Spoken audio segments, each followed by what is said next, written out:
Nikki Fried, chairwoman of the Florida Democratic Party. Thanks so much for joining us. Oh, thanks for having me here today. I'd like to start with your arrest because you and others were arrested while peacefully protesting at a public park that the city of Tallahassee had put some barricades around this week. And that caused a good bit of divide among city leadership in terms of whether that was right or wrong for police to do. Do you think that you were a victim of a wrongful arrest by Tallahassee police? You know, I certainly do not put any blame on the police department itself. They feel like they were doing their job as far as, what was coming from the city manager. But I do believe that this was an overreaction. If anybody has been to Tallahassee and knows this area, it is a high pedestrian area sitting right next to the Capitol. There's restaurants, there's bars all around. It is certainly not a park. And then they erected a sign on Thursday that said sunrise to sunset is the park opening. There are people there all day and all night as traffic continues. So this was an intentional diversion away from what these women were trying to do. This was an intentional attack on a free speech area outside of City Hall, across from the capital of the state of Florida. And so unfortunately, seeing 18 law enforcement officers in riot gear with 11 protesters that were sitting peacefully singing songs on a sidewalk after barricades were put up, showing some kind of difference between the lines of where the City Hall building is versus the sidewalk. This was an overreach, and it's unfortunately that some of the city commissioners are taking this response. This week, progressives in Wisconsin won in a landslide. 5 months ago, progressives in Florida lost in a landslide. What's the difference? What did progressives in Wisconsin do right that you and your fellow Democrats in Florida did not do right just a few months ago? Well, first of all, I'm somebody who I don't like labels per se, as far as liberal, progressive, conservative, Republican. I think labels today are really dividing our state and our country. Here is the big difference.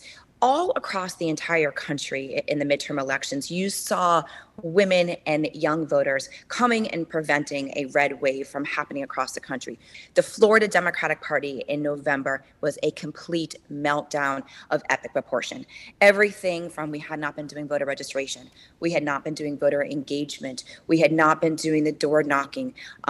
People were not motivated by our candidates. Now, in thinking back to statements from your predecessors, from prior state Democratic Party leaders, they all said at one point many of the same things you just said. They need to focus more on voter registration, building a farm team, recruiting candidates in down-ticket races, more get out the vote efforts, and they failed to execute. How will things be different under your leadership?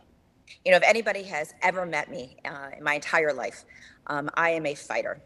I am somebody who gets up every single morning, figures out ways to strategize. I have a master's in political campaigning. I'm the only Democratic chair that has ever existed here in the state of Florida who has been a past statewide elected, who was able to win a seat that a female has never won in the state of Florida or the Southeast. Flipping a seat for 25 years has been held by Republicans. I am a different type of leader. I'm somebody who understands what needs to get done from a grassroots perspective, but I'm also a strategist, which is also why the Republicans are scared right now. They know that we are on offense. In explaining the Democrats' prior losses, I'd like to go back to statements from 2 former well-known Democratic lawmakers. There's a perception from voters that somehow, perhaps maybe the Democrats, if they stand for too many things, they stand for nothing. We really need to focus on our economic message. That economic message of being there for working people did not get through to the voters. There are a lot of people in this country from even before the pandemic that are just in a real economic vice. This is about working men and women, and some of them have lost confidence in the Democratic Party. And if we don't acknowledge that, we can't fix the problem. Are they right about the Florida Democrats' problem here? And if so, specifically, how would you fix it?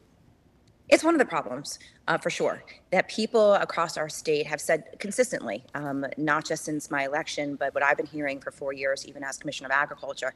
Where are the Democrats? Not hearing enough about what we are doing, what our accomplishments are, and what we're fighting for. And so it is in part of my job to rebrand and to regain the trust of people in the state of Florida that we, as the Democratic Party, are the fighters for the working class. We are going to be able to change that messaging and to make sure, and it's not that, to Carlos's, point, as far as, the people got caught up in the culture wars, that was our fault too. During session, that is all people saw the Democrats fighting about, is the culture wars, and they fell into his trap. That stopped with my election. Democrats, after November, understood that we cannot fall for the traps that are being laid out by Governor DeSantis, and that we got to make sure that we continue talking about the issues that are actually impacting the people of our state. In your messaging, you use profanity, the F word, in your pinned Twitter post. Do you think that using foul language that way could wind up offending some of the uncommitted voters who want to return to a more civil tone of our political discourse? Listen, there has to be a balance, because we've been playing the nice guy. The Democrats have been playing the nice guy. We have been saying that, we're doing this and we're doing that, and we fight against that stuff, and it's not working. So seeing that fight in our belly, and that we're not going to take this laying down, is what is actually necessary right now. If I lose a couple of people here and there because they feel like that we need civil discourse, you're right.